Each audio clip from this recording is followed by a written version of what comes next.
Digital marketing లో అనుభవం ఉన్న ఎగ్జిక్యూటివ్స్ కావాలను సంప్రదించవలసిన నెంబర్లు 8688906084. ఇక గత సర్కార్ వేలం వెర్రి కోల్ ఐరన్ ఓర్ ఆ తర్వాత ఇక లైమ్ స్టోన్ వేలానికి విచ్చలవిడిగా అనుమతులు ఇచ్చింది గత బీఆర్ఎస్ సర్కారే.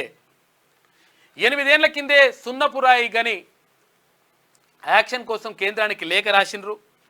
11 మైన్స్ను నోటిఫై చేసిన సెంట్రల్ గవర్నమెంట్ 6 గనుల వేలం కోసం పట్టుబడుతున్న కేంద్రం. అయితే ఎందుకంటే అప్పుడు లెటర్ రాసిరు కాబట్టి లెటర్ రాసిరు ఏమైందని అడుగుతూ ఉందట కేంద్ర ప్రభుత్వం. ఈ నెలాఖరుతో ముగియనున్న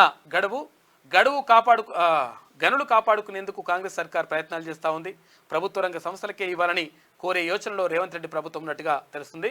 మొత్తం మీద గత సర్కారం వేలం వెర్రి మొత్తం కూడా ఏది సున్నపురాయి కానీ తర్వాత ఉన్న గనులన్నీ కానీ మొత్తం కూడా వేలం వేసేసేయని చెప్పేసి సంతకం పెట్టి ఓ లెటర్ రాసిందట కేంద్రానికి. ఎవరు? కేసీఆర్ రాసిన లెటరు. గతంలో ఉన్నటువంటి ప్రభుత్వం రాసింది. ఇప్పుడు మళ్ళీ అట్లయితుంది ఇట్లయితుందని చెప్పేసి కేటీఆర్ వచ్చి రోడ్డు మీద లొలి పెడతా ఉన్నాడు. ఇక రాష్ట్రంలో గనుల వేలంపై గత బీఆర్ఎస్ ప్రభుత్వం దాచిన అంశాలన్నీ ఒక్కొక్కటిగా బయటకు వస్తున్నాయి. 2015లోనే భూపాలపల్లి ఏరియాలోని తాడిచెర్ల బొగ్గు గనిని ఓ ప్రైవేట్ కంపెనీకి 30 ఏళ్ల పాటు కేసీఆర్ సర్కార్ లీజుకిచ్చింది.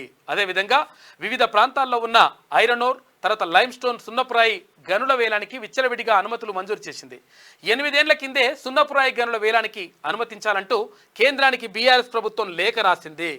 దీంతో కేంద్ర ప్రభుత్వం 11 గనులను నోటిఫై చేసింది.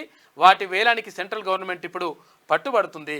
ఎందుకంటే గతంలో రాసిచ్చారు కదా మీ రాష్ట్ర ప్రభుత్వం, ఎందుకంటే బీఆర్ఎస్ ప్రభుత్వం రాసిచ్చింది, కేసీఆర్ రాసిచ్చిండు, ఇయ్యండి అని చెప్పేసి అడుగుతుంది. ఇప్పుడు వేలం వేస్తేందుకు మళ్ళీ గాడికి వేసిపోయి ఈయన మాట్లాడతారు. ఈయన ఉల్టా మాటలు మళ్ళా.